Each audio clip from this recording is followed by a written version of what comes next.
बिस्मिल्लाहिर्रहमानिर्रहीम। अस्सलाम वालेकुम। कैसी है मेरी प्यारी प्यारी यूट्यूब फैमिली। अच्छा जी, हम आ गए हैं जी छत पे और इनको मैंने खाना वगैरह दे दिया क्योंकि ये खड़े थे और जी ये दोनों बंद थे इस वजह से। और टाइम है जी असर का और बारिश जी बड़ी शदीद हो गई। आज तकरीबन हफ़्ता 8 दिन हो चुके हैं कि जी रोज़ाना बड़ी ही शदीद किस्म की बारिश हो रही है और वो भी रात के टाइम। तो जानवर भी डिस्टर्ब है। जाहिर सी बात है जी कि जब छत पे जो जानवर होते हैं उनको आवाज़ शोर शराबा ये चीज़ें पसंद नहीं होती, लेकिन छत पे हैं तो शेड पे भी जब बारिश पड़ती है तो वो शोर शराबा होता है जिसकी वजह से डिस्टर्ब हो जाते हैं जानवर।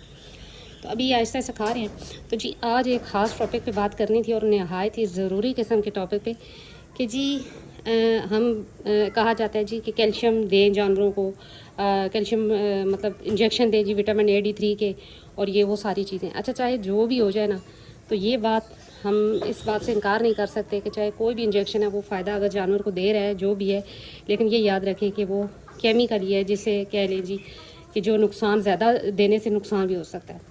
तो लिहाजा जी एक वीडियो मैंने देखी थी जी कि कैल्शियम पी सिरप और जी आप उसमें ग्राई वाटर डाल के तो डेली दें जानवरों को।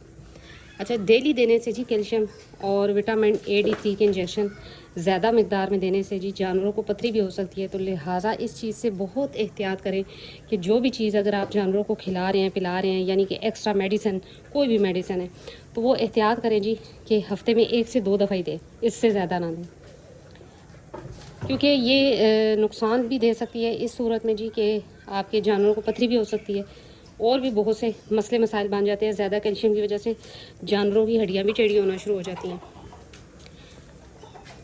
अब जैसे कि विटामिन A D3 का इंजेक्शन है, अगर आपके जानवर हेल्दी एक्टिव है और फीड अच्छी है, सारा कुछ अच्छा है, तो मेरा नहीं ख्याल कि आप बेवजह या बिला ज़रूरत आप जानवरों को दें। अच्छा, सर्दियों में अक्सर हो जाता है जी कि नज़ला ज़ुकाम जानवरों को हो जाता है, जिसकी वजह से आप एक दफ़ा विटामिन A D3 का इंजेक्शन लगा सकते हैं हफ़्ते में, इससे ज़्यादा नहीं। ये देखिए एमी भी आ गई और वो रही जी कुकी, आज दोनों आ गई। वैसे ये रूम से बाहर नहीं आती नीचे, क्योंकि इसे जी डर लगता है कुकी से बड़ा सख्त मार जाती है। और ये देखिए फाख्ता बैठी हुई है और उसके लिए आई है। चल कुकी कुकी, खाने दे उनको, उनको खाने दे उनको, तुम्हें खाना मिल गया है, चलो उधर बिश। नहीं, लड़ाई नहीं करनी। ये देखिए, और ये रही जी दोनों अंदर बाहर हो रही हैं। अच्छा, कमरा जी खुश्क है, उसमें मैंने तूड़ी वगैरह डाल दी थी तो इस वजह से खुश्क हो गया, लेकिन ये जगह सारी गीली है। सुबह आज 3 दिन से जी रात के टाइम इंतहाई शदीद बारिश हो जाती है और हफ्ता तो जी सुबह शाम बारिश थी। ये देख, लड़ाई की भी आवाज़ आ रही है बिल्लियों की। तो जी फिर दूसरा सवाल था जी कि गुड्डी का पूछा गया कि गुड्डी कंफर्म हो चुकी है कि नहीं। तो ये जी आपके सामने जानवर है, दूध ड्राई कर चुकी है, ये देखें। और बाकी मेरे हिसाब से जी इसके हो गए हैं जी 2 माह और तकरीबन 22 दिन। तो अब बाकी इंशाल्लाह जो भी होगा, जो नसीब में होगा इंशाल्लाह मिलेगा। लेकिन ये है कि मुझे जैसे कहते हैं ना कि मैंने पहले भी बताया था कि अगर आपके अपने जानवर है और आपकी नज़र उन पे होती है तो जी आपको बिल्कुल पता चल जाता है 15 से 20 दिन में ही। तो मुझे पता तो लग चुका था, लेकिन वही बात आती है कि जी अल्लाह के काम है ये भी सब, कि क्या पता क्या नसीब में है। तो अभी देखते हैं आगे जैसे जैसे वक्त आएगा तो देखा जाएगा। लेकिन ये है कि दूध ड्राई कर चुकी है और ये आपके सामने पोजीशन है इसकी। वो रही जी अनमोल। अनमोल, अच्छा, हर जानवर की अपनी नेचर होती है। अनमोल और मन्नत जो है, ये इनकी नेचर बिल्कुल डिफरेंट है इन जानवरों से। ये भी गुड्डी भी तेज़ है, चांदी भी तेज़ है और मुकद्दर भी तेज़ है, जबकि ये दोनों सादी सी हैं। इन दोनों को ज़्यादा शोर शराबा अच्छा नहीं लगता। अगर लड़ाई हो रही हो तो ये साइड पे खड़ी हो जाती हैं। तो लिहाजा अगर मैं पास हूँ तो फिर मैं इनके लिए जैसे कहते हैं ना स्पेशली निगरानी करती हूँ और उनको खाना वगैरह खिलाती हूँ, क्योंकि अगर ये खुरली में हो तो फिर ये साइड पर हो जाती हैं। अच्छा जी, इन दिनों में जो है ना अगर बारिश वगैरह हो गई और आपकी तरफ जी बारिश अब नहीं है तो कोशिश करें सफाई करके चूना वगैरह लाजमन डालें। अच्छा, हमारे इधर जी बारिश डेली हो रही है, तकरीबन पाकिस्तान में हर तरफ ही बारिश हो रही है। तो जी बहुत जल्दी ऐसे कीड़े मकोड़े भी आ जाते हैं कि मैंने उस दिन उधर से देखा जी, तो जिधर अब ये मुर्गा लगा और वो साइड जहाँ पर जगह गीली थी वहाँ पर छोटे छोटे कीड़े मकोड़े आ चुके थे। तो चलें, हमारी तो ये है जी कि मुर्गियाँ हैं तो मुर्गियाँ खा जाती हैं, लेकिन ये है कि आप जिनके पास मुर्गियाँ नहीं हैं और जानवर हैं तो वो एहतियात करें, सफाई का ख़ास ख्याल रखें। साथ में जी आप डाल सकते हैं चूना, हफ्ते में या महीने में एक दफ़ा आप साइडों पे चूना डाल दें। अभी मैं देख रही थी, मैंने तकरीबन आज से 10-15 दिन पहले चूना डाला था, लेकिन अभी मैं देख रही हूँ जी कि बारिशें ज़रा ख़त्म हो तो सही से सफाई करके जी तो इनको साइडों पे जी चूना डाला जाए, ताकि जो है ना बिल्कुल सफाई हो जाए।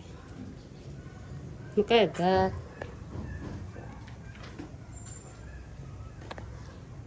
वो रही जी अंदर चांदी, उन दोनों को मैंने बंद कर दिया, ताला लगा दिया, क्योंकि मुकद्दर तंग करता है इस वजह से। अभी उनको अंदर कर दिया रूम में, और फिर रात को जी मुकद्दर को और गुड्डी को अंदर कर देंगे रूम में।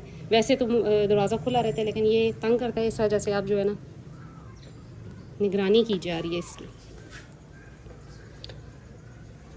तो ये भी अपना अपना आहिस्ता आहिस्ता खा रही हैं। तो जी आज मेरी मैंने सोचा कि इस टॉपिक पे भी वीडियो बना ली जाए कि जी कैल्शियम पाउडर और कैल्शियम जो सिरप है, और साथ में जी विटामिन A-D3 का इंजेक्शन, या आप ग्राई वाटर, ऐसी कोई भी चीज़ें रोज़ाना ना दें। आप कोशिश करें कि जो कैल्शियम और विटामिन A-D है वो जो है आप हफ्ते में एक दफ़ा या 2 दफ़ा, इससे ज़्यादा नहीं। और इसी तरह ग्राई वाटर आप जो है ना 2 से 3 दफ़ा दे दें हफ्ते में, तो वो भी बहुत है। बेकिंग सोडा आप डेली दे सकते हैं 1 चमची, यानी कि इतने जानवरों को मैं इकट्ठा अगर डालती हूँ चारा, तो मैं 1 चमची रोज़ाना मिक्स कर देती हूँ असर के टाइम। तो उससे ये होता है जी कि थोड़ा थोड़ा करके सबको एक जैसा मिल जाता है, और उससे जी इनके पेट ठीक रहते हैं, ड्राई वाटर की भी ज़रूरत नहीं रहती। अच्छा, मैं मुझसे एक और भी सवाल पूछा गया कि कोई भी मेडिसिन या ऑयल वगैरह आप किस टाइम देती हैं अपने जानवरों को? तो मैं जी इस टाइम असर के टाइम ही देती हूँ। मैंने कभी भी खाली पेट कभी कोई मेडिसिन अपने जानवरों को नहीं दी, हत्ता कि डिवर्मिंग भी की मैंने, तो मैंने खाली पेट नहीं की। मैंने उनको जी शाम के टाइम या असर के टाइम, असर का चारा डालने से पहले मैंने इनको डिवर्मिंग की और फिर चारा डाला। मैंने कभी भी खाली पेट, पता नहीं क्यों मेरी अपनी एक वो सोच है जी कि खाली पेट मेरे ख्याल में नहीं देना चाहिए जानवर को कोई भी मेडिसिन, इंजेक्शन, कोई भी किसी भी तरह का। वजह सिर्फ यही है कि जैसे जी हमें रिएक्शन हो सकता है अगर हम खाली पेट दवाई खाते हैं, कोई भी मेडिसिन या कोई भी चीज़, इसी तरह जानवरों पे भी रिएक्शन कर सकती है। तो लिहाजा जी मेरी अपनी सोच कई लोग अब इस चीज़ से इख्तलाफ करेंगे, लेकिन ये है कि मेरा मानना ये है जी कि खाली पेट बिल्कुल भी ऐसी चीज़ें ना दें।